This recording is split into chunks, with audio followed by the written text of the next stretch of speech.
সাংবাদিক বন্ধুদের অনেক অনেক অভিনন্দন, শুভেচ্ছা। আজকের এই প্রেস মিটে আমার সঙ্গে এখানে উপস্থিত রয়েছেন আমাদের ভারতীয় জনতা পার্টির প্রদেশ কমিটির সাধারণ সম্পাদক, জনজাতি নেতা বিপিন দেববর্মা এবং আমাদের যিনি মিডিয়া সেলের কনভেনার সুনীল সরকার মহোদয়। আপনারা ইতিমধ্যে জেনেছেন বা দেখেছেন যে আমাদের ভারতবর্ষের স্বরাষ্ট্রমন্ত্রী অমিত ভাই শাহজি গত ডিসেম্বরের 20 তারিখ থেকে 20, 21, 22 এই 3 দিন রাজ্যে উনি অবস্থান করেছেন এবং বিভিন্ন কর্মসূচির মাধ্যমে আমাদের এই ত্রিপুরাকে সমৃদ্ধশালী করার লক্ষ্যে উনি বিভিন্ন প্রকল্পের সূচনা করেছেন। আপনারা জানেন যে গত 21 তারিখে আমাদের এই রাজ্যে এনএসসি অর্থাৎ উত্তর পূর্বাঞ্চলের প্লেনারি বৈঠক আমাদের রাজ্যে সংগঠিত হয়েছে। সেখানে পৌরোহিত্য করেন ভারতবর্ষের স্বরাষ্ট্রমন্ত্রী মাননীয় অমিত ভাই শাহজি এবং সেখানে উপস্থিত ছিলেন ডোনার মিনিস্টার জ্যোতিরাদিত্য সিন্ধিয়াজি এবং Sukanta Majumdar MOS donor minister এবং আমাদের রাজ্যের মুখ্যমন্ত্রী প্রফেসর ডক্টর মানিক সাহা মহোদয় এবং বাকি 7টি রাজ্যের মুখ্যমন্ত্রী, গভর্নর এই প্লেনারি বৈঠকে উপস্থিত ছিলেন। এই উত্তর পূর্বাঞ্চলের বিশেষ বৈঠক এই প্রথমবার আগরতলা শহরে সংগঠিত হয়েছে এবং খুব সুন্দর নিখুঁতভাবে সমস্ত অতিথিরা উত্তর পূর্বাঞ্চলের এই 8টি রাজ্যের আধিকারিক থেকে শুরু করে গভর্নর, মুখ্যমন্ত্রী সবাই এখানে অংশগ্রহণ করেছেন এবং খুব সুন্দরভাবে সেই মিটিং পরিচালিত হয়েছে নিখুঁতভাবে এবং আমাদের মাননীয় মুখ্যমন্ত্রীর প্রচেষ্টা এত সুন্দর অনুষ্ঠান, উত্তর পূর্বাঞ্চলের এই অনুষ্ঠানটি এখানে সংগঠিত হয়েছে।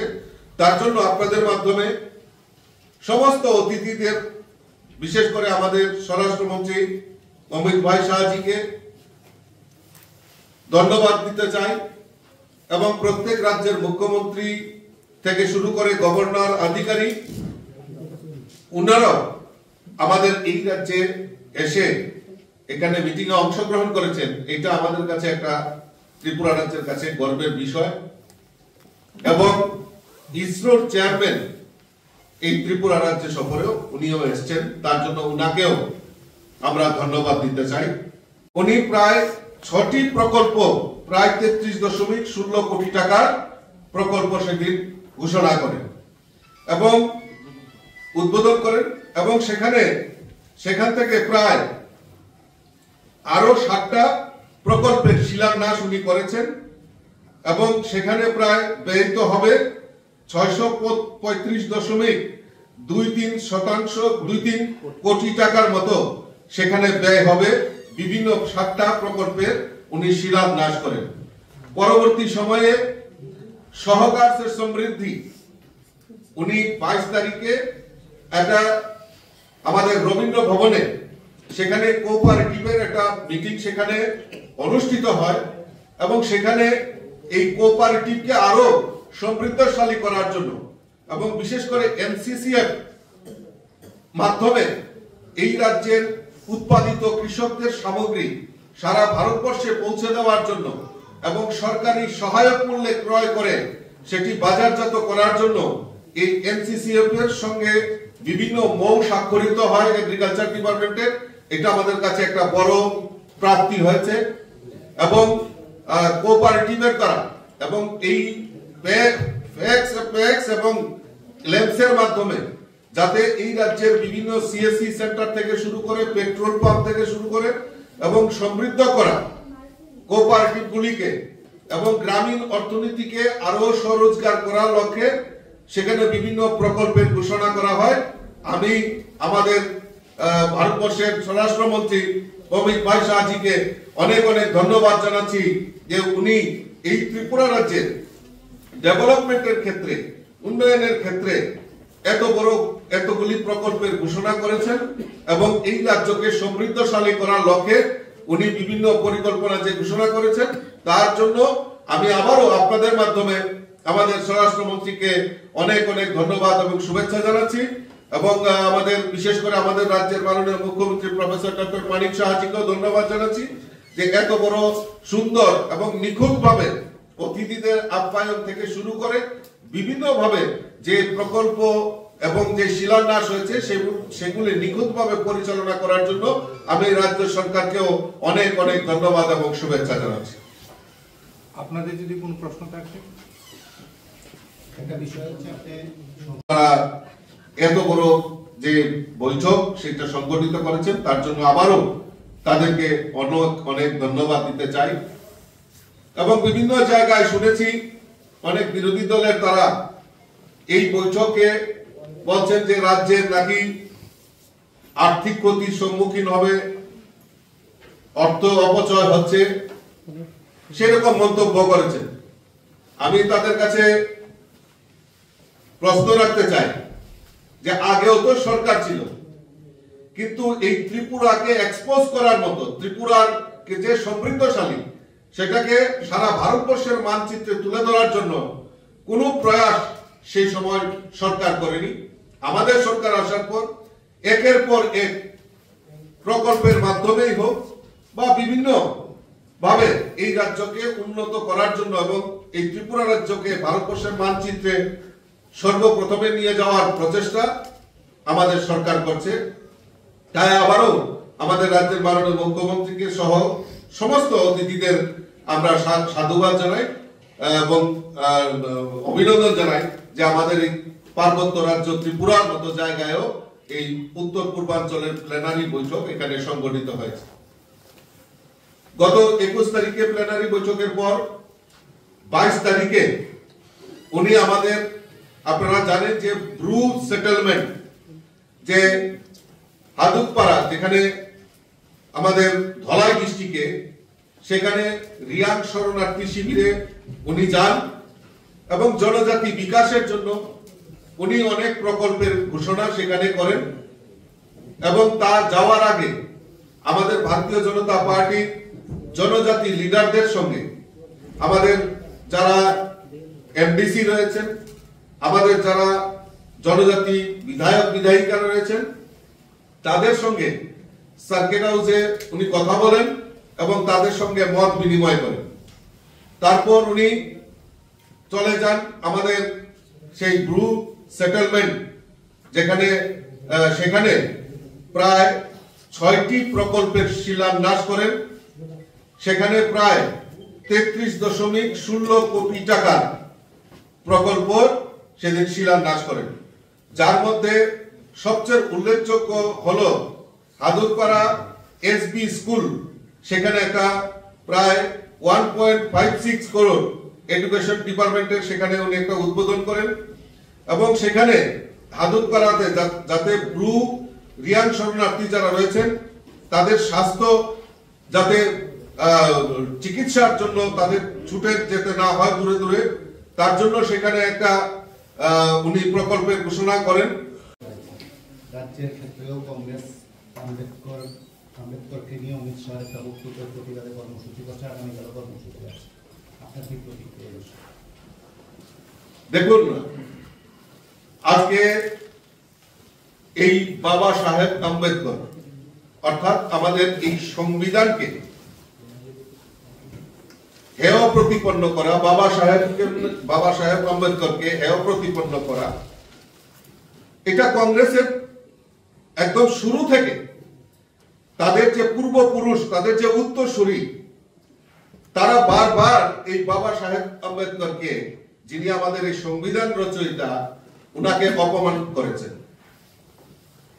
সংসদে আমিও ছিলাম, আমাদের স্বরাষ্ট্রমন্ত্রী একদম নির্ভেজাল সুন্দরভাবে বাবা সাহেব আম্বেদকরের যে জীবনী তুলে ধরেছেন এবং তৎসঙ্গে কংগ্রেস বারবার আমাদের এই সংবিধান রচয়িতাকে যেভাবে অপমান করেছেন তার কেচ্ছা তুলে ধরেছেন।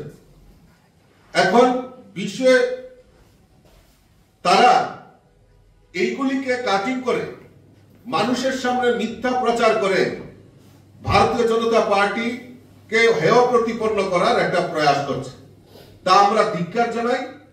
এবং এই ত্রিপুরা রাজ্যে আমরা দেখেছি, মাননীয় সাংবাদিক বন্ধু আমাকে যে প্রশ্ন করেছেন, এখানেও সেই কংগ্রেসী নেতারা সেই অপপ্রচার চালিয়ে যাচ্ছে। আমি প্রশ্ন রাখতে চাই, আজকে ভীমরাও আম্বেদকর যিনি সংবিধান রচয়িতা, উনার যে সংবিধান রচনা করেছে সেই সংবিধানে উনার স্বাক্ষর রয়েছে। আজকে সেখানে আমাদের এই সংবিধানে যে অরিজিনাল সংবিধান, সেখানে রাম সীতা লক্ষ্মণের ছবি রয়েছে, ভগবান শ্রীকৃষ্ণ অর্জুনের ছবি রয়েছে, গৌতম বুদ্ধের ছবি রয়েছে, নটরাজের ছবি রয়েছে। আর এইগুলি যে আমরা সবাই জানি নন্দলাল বসুর আঁকা ছবিগুলি, এবং নেতাজি এবং গান্ধীজিকেও এই সংবিধান থেকে, অরিজিনাল সংবিধান থেকে মুছে ফেলেছেন তৎকালীন সেই সময় জওহরলাল নেহরুর তারা তত্ত্বাবধানে সেইগুলিকে সেখান থেকে বাদ দিয়ে দেওয়া হয়েছে। অপমান বারবার করা হয়েছে। আজকে আমরা যদি দেখি যে সংসদে দাঁড়িয়ে যে কংগ্রেসের নেতা রাহুল গান্ধী সংসদে দাঁড়িয়ে সংবিধান দেখাচ্ছেন। আমাদের একজন সাংসদ যখন প্রশ্ন করলেন, অনুরাগ ঠাকুরজি, উনি যখন জিজ্ঞেস করলেন যে এইটার মধ্যে কয়টা পেজ রয়েছে, কয়টা পৃষ্ঠা রয়েছে, ওনারা জবাব দিতে পারেননি। পরবর্তী সময়ে যখন এই সংবিধান খুলে দেখা হয়েছে, সেটি মিডিয়ার কাছেও প্রমাণিত হয়েছে যে সেখানে কোরা কাগজ, অর্থাৎ এই শুধু পেজ, মানে শুধু ফ্রন্ট পেজ আর ব্যাক পেজটা রয়েছে, ভিতরে কোরা কাগজ। অর্থাৎ সংবিধানে কতটা পেজ রয়েছে ওনারা নিজেরাই জানেন না। আচ্ছা, আমাদের বাবা সাহেবকে নিয়ে যারা নিজেরা খুব জাহির মনে করেন যে আজকে উনাকে দুইবার নির্বাচনে হারানো হয়েছে। 1952 সনে উনাকে হারিয়েছেন এবং 1954 সনে একটি উপনির্বাচনেও উনাকে হারানো হয়েছে। উনাকে সংসদে প্রবেশ করতে দেওয়া হয়নি, বারবার অপমান করানো হয়েছে। বাবা সাহেব আম্বেদকরকে ভারতরত্ন পর্যন্ত দিতে অস্বীকার করেছে এই কংগ্রেসী দল। আর আজকে উনারা বাবা সাহেব আম্বেদকরের নিয়ে উনারা বড় বড় কথা বলছেন। আমি প্রশ্ন রাখতে চাই, আজকে সংবিধানের উপর কিভাবে বারবার আঘাত এসেছে। আমরা সবাই জানি 370 ধারা, এই 370 ধারাকে একটা টেম্পোরারি প্রভিশন ছিল। এই সংবিধানকে ছেড়খানি করা হয়েছে। 35A লোকসভাতে, মানে পার্লামেন্টে কোনো আলোচনা ছাড়াই 35A সেখানে ইনক্লুড করা হয়েছে। এটা কাদের সাথে? এই সংবিধানকে বারবার ছেড়খানি করেছে এই কংগ্রেস, আর এখন ভারতীয় জনতা পার্টির উপর মিথ্যা আরোপ দিচ্ছে। আজকে ভীমরাও আম্বেদকরজি নিয়ে কথা বলছেন। আমাদের ভারতীয় জনতা পার্টি সরকার প্রতিষ্ঠার পর আমাদের 5টি যে তীর্থস্থান আমাদের দেশের যশস্বী প্রধানমন্ত্রীর নেতৃত্বে, ওনার জন্মভূমি, শিক্ষাভূমি, দীক্ষাভূমি, মহা পরিনির্বাণ ভূমি, চৈতন্য ভূমি, এই 5টি ভূমির জায়গায় তীর্থস্থান করার পরিকল্পনা আমাদের কেন্দ্রীয় সরকার, আমাদের দেশের যশস্বী প্রধানমন্ত্রী নরেন্দ্র মোদীজি সেখানে উদ্যোগ গ্রহণ করেছেন। অর্থাৎ আমাদের, এবং আপনারা জেনে আরো খুশি হবেন যে আমাদের নির্বাচনী ইস্তেহারও আমরা 14 এপ্রিল আম্বেদকরের জন্মদিনে আমরা সেটা মানুষের সামনে রেখেছি। অর্থাৎ আমরা ভারতীয় জনতা পার্টি এবং আমাদের কেন্দ্রীয় নেতৃত্ব এই ভীমরাও আম্বেদকরজিকে সম্মান এবং শ্রদ্ধা আমরা জানাই। আর এই কংগ্রেসীরা, আপনারা দেখেছেন গত 2 দিন আগে, যেদিন সংসদ শীতকালীন অধিবেশন শেষ হয়েছে তার আগের দিন, যেখানে আমাদের ভারতীয় জনতা পার্টির সাংসদরা এজিটেশন করছিল শান্তিপূর্ণ আন্দোলন করছিল, সেখানে এই কংগ্রেসী নেতা রাহুল গান্ধী, আমাদের বালেশ্বরের সাংসদ প্রতাপ ষড়ঙ্গী, উনাকে ধাক্কা দিয়ে উনাকে আঘাত করেন রাহুল গান্ধী। এবং আমাদের জনজাতি নাগাল্যান্ড থেকে নির্বাচিত রাজ্যসভার সাংসদ কনিয়াজিকে উনি অকথ্য ভাষায় গালিগালাজ করেন এবং উনাকে মারার জন্য উদ্যত হন। এর থেকে প্রমাণিত হয় যে কংগ্রেস দলিত বিরোধী, কংগ্রেস জনজাতি বিরোধী, কংগ্রেস মহিলা বিরোধী। আর এখানে আগরতলায় বসে বড় বড় প্রেস করা হচ্ছে যে ভারতীয় জনতা পার্টি সংবিধান পরিবর্তন করবে। আমি ধিক্কার জানাই, এই কংগ্রেসীদের মনোভাব তার পরিবর্তন করা দরকার। আর এই সংবিধানকে অপমান করা, ভীমরাও আম্বেদকরকে অপমান করা, এটা ভারতবর্ষের মানুষ কেউ মেনে নিতে পারেনি। তাই তাদেরকে, এই কংগ্রেসীদেরকে উপযুক্ত জবাব ভারতবর্ষের মানুষ দিয়েছে। স্যার, একটা ছোট প্রশ্ন। কংগ্রেসের একটা অভিযোগ যে রাজ্য সরকার এবং মন্ত্রী